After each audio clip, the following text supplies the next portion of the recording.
House Speaker Mike Johnson is seeing Biden's border crisis with his own eyes. He joins us from Eagle Pass, Texas. Mr. Speaker, we appreciate very, very much. I'd like you to hear some sound from Karine Jean-Pierre, because it makes no sense at all if there's to be some kind of deal. Please take a listen.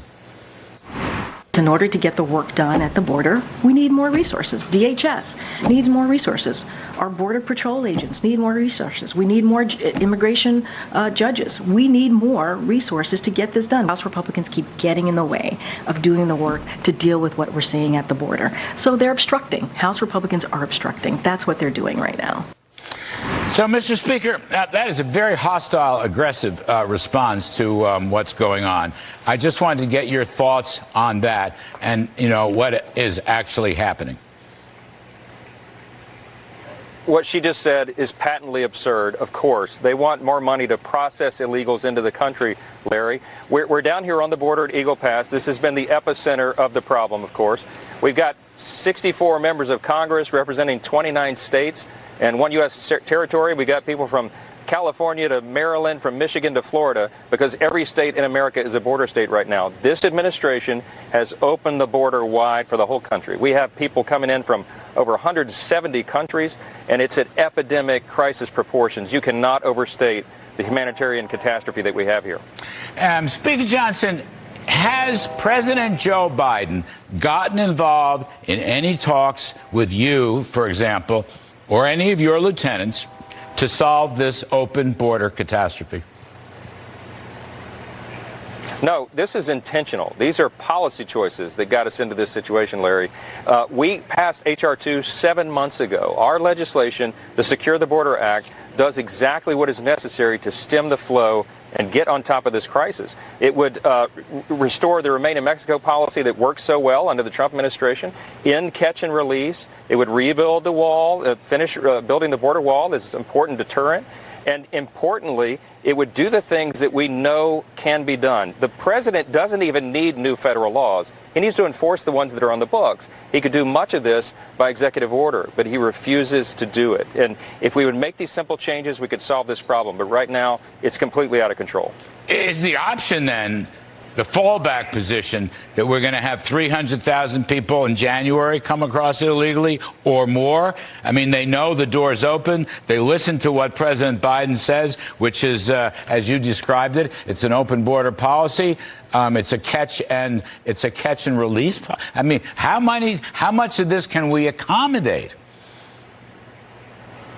We can't. We're completely overrun. South Texas cannot handle what's happening, and neither can the rest of the country. If you look at the Border Patrol's numbers, it's an estimated 7 million people have been encountered at the border. We have at least 2.1 million gotaways. Those are the ones that we know about. We can't count all that have come in. We have over 300 known terrorists that were apprehended at the border. Of course, we have no idea how many evaded capture and came into the country, setting up terrorist cells around the country. Fentanyl is a leading cause of death for Americans aged 18 to 49. The Biden administration has lost track of nearly 100,000 minors who came across the border who were unaccompanied. They're lost in the system. It's absolute madness. Trafficking has become the number one business of the cartels, and it's estimated that just here in the Del Rio sector, the cartels are making $32 million a month in trafficking human beings. That's over $1.5 billion a year, and the Biden administration cares nothing about this. They do nothing to stop it. You know, former President Trump said recently, and I'm sure you've heard him on this personally, but he said there has to be a deportation policy. That it's not only closing the border, remain in Mexico, building the wall, but there has to be a deportation policy. It was done years ago during the Eisenhower period, because we cannot accommodate what's happened here with all of the drugs, as you pointed out, and the illegals and the law breaking and whatnot, the cartel. So will you back a deportation policy?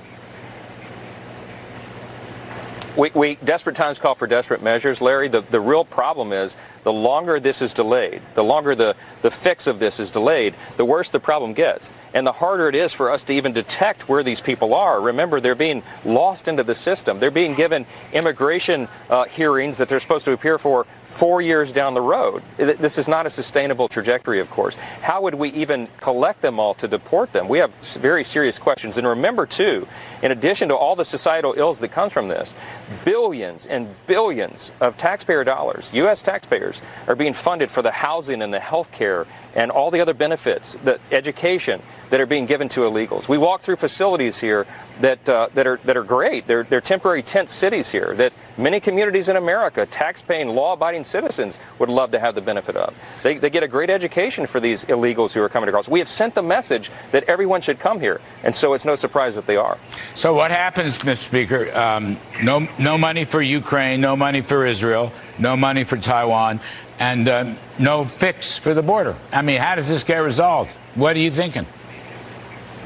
Well, we're thinking that the White House has to come to its senses. They're getting pressure from even Democrats, of course, the mayors of these big sanctuary cities and blue states that are crying out for help. They know that it's not sustainable. They're draining all their resources there. We have colleagues on the other side of the aisle who understand that this is a crisis that must be resolved. So I am optimistic and hopeful that they'll listen to the American people and make the necessary changes in policy to get this done. I hope the Senate will take up our legislation, H.R. 2, and do the right thing, the common sense thing to fix the problem, and we will keep demanding that, and we'll be pushing that as a condition of these supplemental spending packages because we have to. So I say respectfully, Mr. Speaker, respectfully, you're going to be tough. You're going to remain tough. H.R. 2 is a great bill. It employs many of the strategies that Mr. Trump had, but putting that aside, it's not even you're going to stay tough. That's your message. That's the message. We have to secure the border before we can take care of anything else. National security, the sovereignty of our nation is the most important. And secondly, Larry, as you and I both know, we talk about all the time, we have to limit discretionary spending, the non-defense items that we're trying to reduce, because as you know, and it's been widely reported, we passed $34 trillion in debt today. We take this very seriously in the House Republican Conference. All right, Mr. Speaker, Mike Johnson, we appreciate your time. Good luck down there at the border, and good luck in the negotiations, and Happy New Year, sir. Thanks, Larry. Same to you. All right. All right, coming up, folks, Bulletin.